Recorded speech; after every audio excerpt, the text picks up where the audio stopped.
Hello students, आज हम exercise 1.2 का क्वेश्चन नंबर 5 करेंगे। क्वेश्चन नंबर 5 में क्या पूछा है? Find the difference between the greatest and the least 5 digit number that can be written using the digits 6, 2, 7, 4, 3 each only once. इसमें क्या पूछा है क्वेश्चन में कि हमें ग्रेटेस्ट और लीस्ट 5 डिजिट नंबर में डिफरेंस निकालना है। हमें 5 डिजिट्स दे रखे हैं, लेकिन उनमें से कोई भी डिजिट रिपीट नहीं होना चाहिए।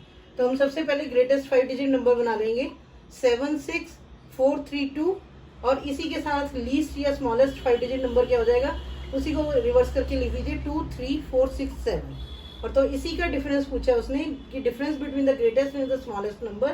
तो हम क्या करेंगे, 7, 6, 4, 3, 2 में से -2, 3, 4, 6, 7 करेंगे, जिसमें आंसर आ जाएगा हमारा 52965।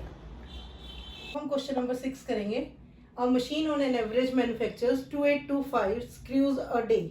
How many screws did it produce in a month of January?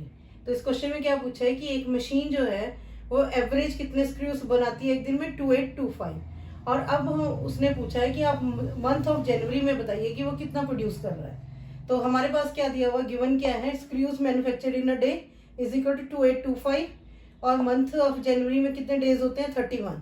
तो हम क्या करेंगे, जनवरी में निकालने हैं तो हमने टोटल डेज के साथ जो स्क्रूज 1 डे में मैन्युफैक्चर कर रहा है उसको मल्टीप्लाई कर देंगे।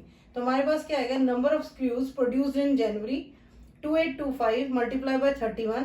तो हमारे पास मल्टीप्लाई करके कितना आ जाएगा, 87575।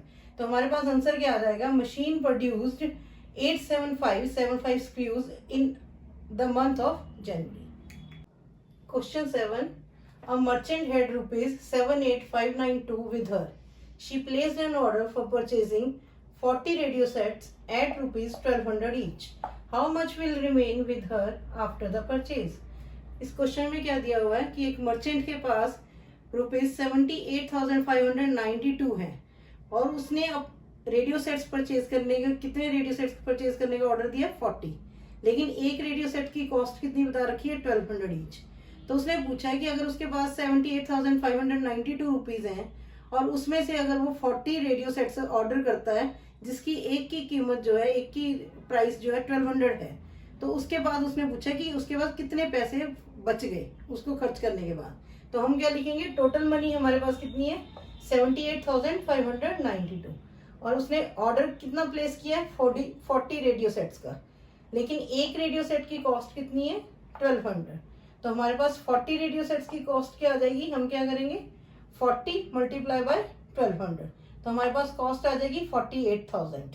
तो हमारे पास टोटल मनी कितनी है, 78,592, और हमने परचेज कितनी करा है, 48,000 खर्च कर दिया उसमें से।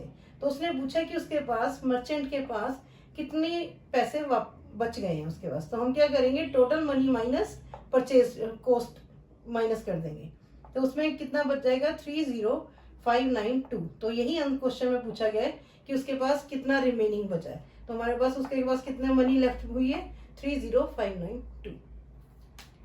अब हम क्वेश्चन करेंगे 8।